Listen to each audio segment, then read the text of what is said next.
साथियों नमस्कार। मेरे नए वीडियो में आप सबका स्वागत है। आज मैं आपके सामने बजट से संबंधित कुछ नई जानकारियां लेकर आया हूं। जानकारियों पर जाने से पहले एक व्यक्तिगत अनुभव आपके साथ साझा करना चाहता हूं। मैं उत्तराखंड में जहां से मूल रूप से संबंध रखता हूं, वहां से नज़दीक का जो प्राइमरी हेल्थ सेंटर है वो करीब 30 किलोमीटर की दूरी पर है। बीमार होने की स्थिति में अगर किसी मरीज को वहाँ ले जाना पड़े तो वहाँ से लाने और ले जाने का जो खर्च है वो करीब 3,000 रुपये का पड़ जाता है। अगर प्राथमिक हेल्थ सेंटर में डॉक्टर और दवा उपलब्ध न हो तो ये खर्च कई गुना बढ़ जाता है। बजट के अनेक जानकारों का विश्लेषण है कि इस साल के बजट में गरीब व्यक्ति को परेशानियों से निजात दिलाने के लिए कुछ खास नहीं किया गया है और जो पहले किया जा रहा था उसे भी कम किया गया है, बल्कि जो सोशल सिक्योरिटी के कई स्कीम्स हैं उनमें पैसे की भारी कटौती की गई है। एक विश्लेषक लिखते हैं कि the cuts in funds for various welfare programmes in the latest budget reflects the lack of will on the part of Indian political class to uplift the poor।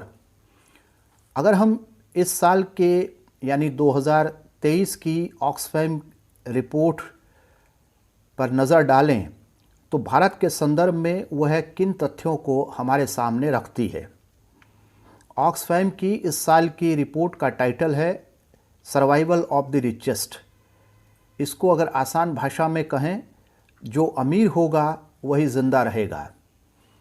Oxfam की रिपोर्ट भारत के संदर्भ में बताती है, पहली बात, the top 30% owns over 90% of India's wealth. Bharat के जो सबसे अमीर 30% लोग हैं वह भारत की 90% जो संपदा है उस पर अपना नियंत्रण रखते हैं। दूसरी बात, the top 10% owns over 72% of wealth. Bharat की 72% जो वेल्थ है उस पर भारत के सबसे अमीर 10% लोगों का कब्जा है। The richest 5% nearly owns 62% of wealth. Bharat की 62% जो संपदा है उसको भारत के सबसे अमीर 5% लोग अपने नियंत्रण में रखे हुए हैं। आइए समझने की कोशिश करते हैं कि क्या इस साल के बजट में भारत में पसरी आर्थिक असमानता और सामाजिक न्याय के गिरते स्तर को केंद्र में रखा गया है। द वायर में जाह्नवी सेन ने एक लेख लिखा और उस लेख का टाइटल है 8 charts to make sense of budget 2023।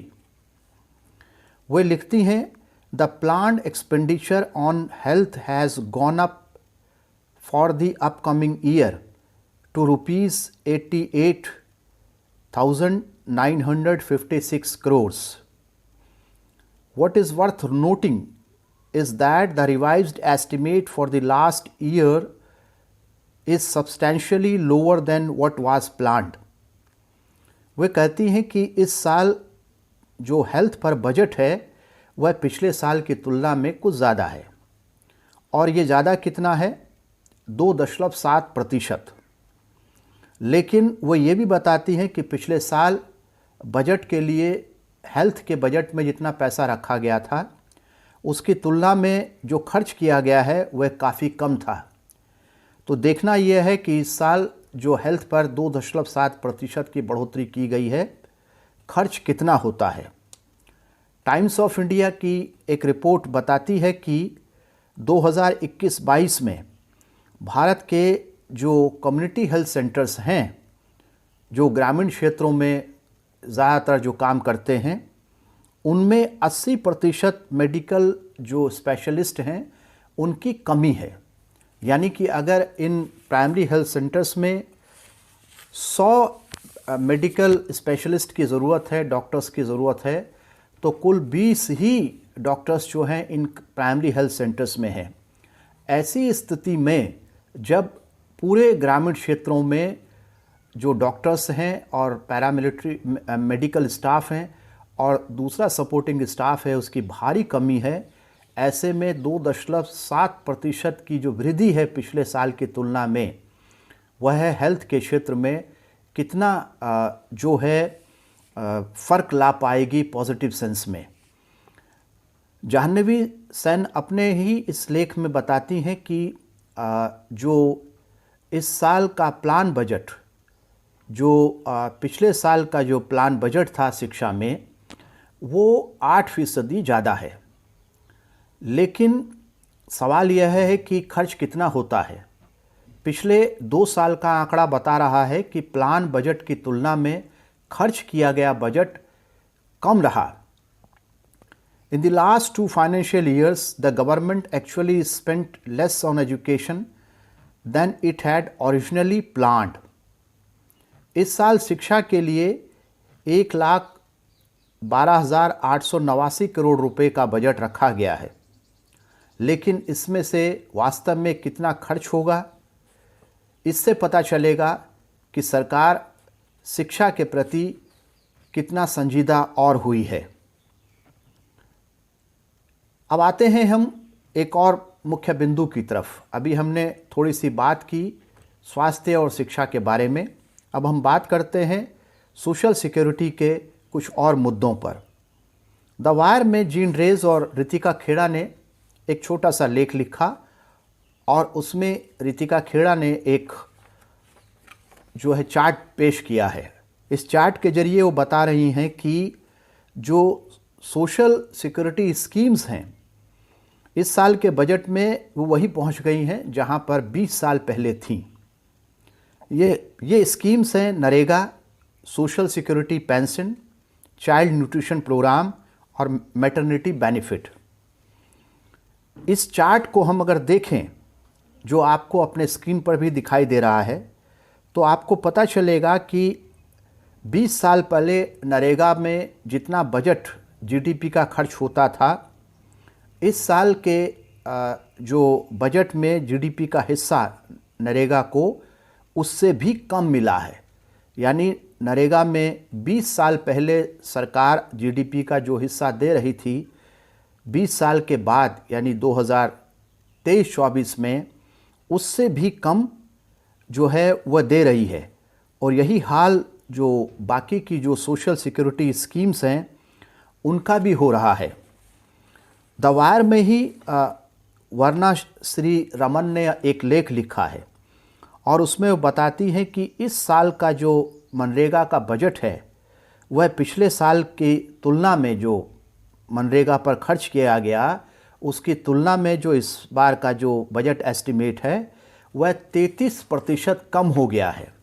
और हम जानते हैं कि जिस समय पर देश में रोज़गार की भारी कमी है, उसमें नरेगा या मनरेगा पर जो है बजट को गिराना गांव के लोगों के लिए और भी मुसीबत पैदा कर सकता है। इस साल के बजट में मनरेगा के लिए 60,000 करोड़ रुपए का प्रावधान किया गया था, जो पिछले साल मनरेगा में खर्च किए गए बजट से 29,400 करोड़ रुपए कम है। और इस तरह से देखते हैं तो यह पिछले साल जो मनरेगा में खर्च किया गया उससे 33% के करीब कम आ जाता है। अब सवाल यह है कि अगर देश में गरीबी की और भुखमरी की और सामाजिक न्याय की स्थिति बहुत ही ख़राब है, तो क्या किया जा सकता है।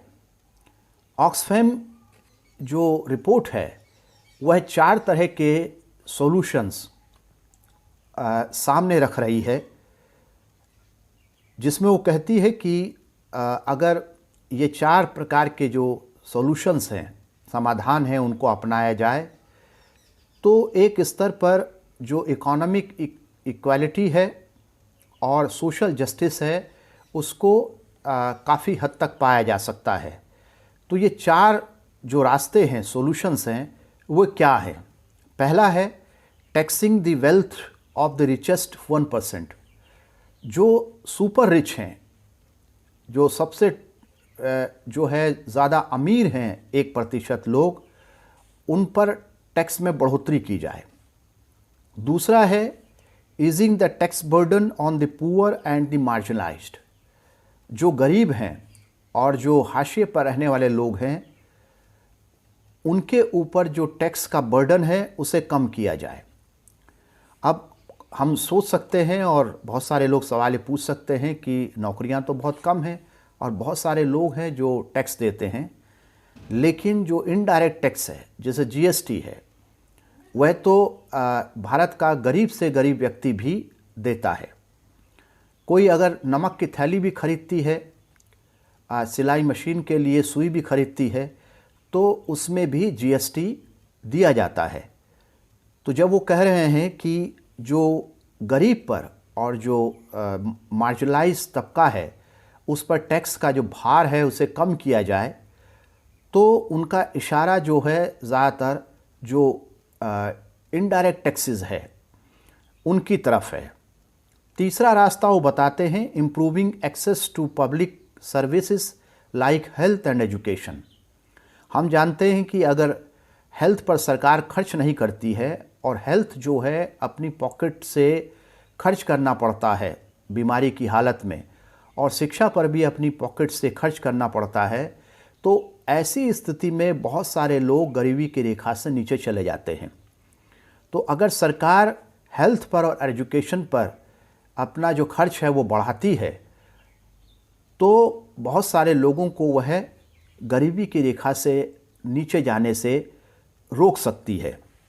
चौथा जो रास्ता है, सॉल्यूशन है, ऑक्सफैम बताता है strengthening safety nets and the bargaining power of labour, कि जो सेफ्टी नेट है उनको मजबूत किया जाए, चाहे वो स्वास्थ्य के क्षेत्र में हो, शिक्षा के क्षेत्र में हो, रोजगार के क्षेत्र में हो, और अन्य प्रकार के जो सामाजिक न्याय के क्षेत्र हो सकते हैं, उन क्षेत्रों में अगर सेफ्टी नेट को बढ़ाया जाता है और जो लेबर है, मजदूर है, उसकी बार्गेन करने की पावर, मोल भाव करने की जो ताकत है उसको बढ़ाया जाता है, तो उससे भी इकोनॉमिक इक्वालिटी और सोशल जस्टिस को हासिल किया जा सकता है। बार्गेनिंग पावर को बढ़ाने का मतलब ये है कि जो लेबर लॉज हैं उनको इस तरह से बनाया जाए कि जो मज़दूर है वो संगठित हो करके जो पूंजी है उससे अपने हक में कुछ फ़ायदे ले सकता है। तो आज के वीडियो में इतना ही। अगर आपको ये वीडियो पसंद आता है तो मेरी आपसे रिक्वेस्ट है कि इसे लाइक, शेयर और सब्सक्राइब करें। एक घंटी जैसी आकृति होगी, उसे दबाएं ताकि नया वीडियो आने पर आपको उसका नोटिफिकेशन मिल जाए। मिलते हैं नए वीडियो में, तब तक के लिए नमस्कार।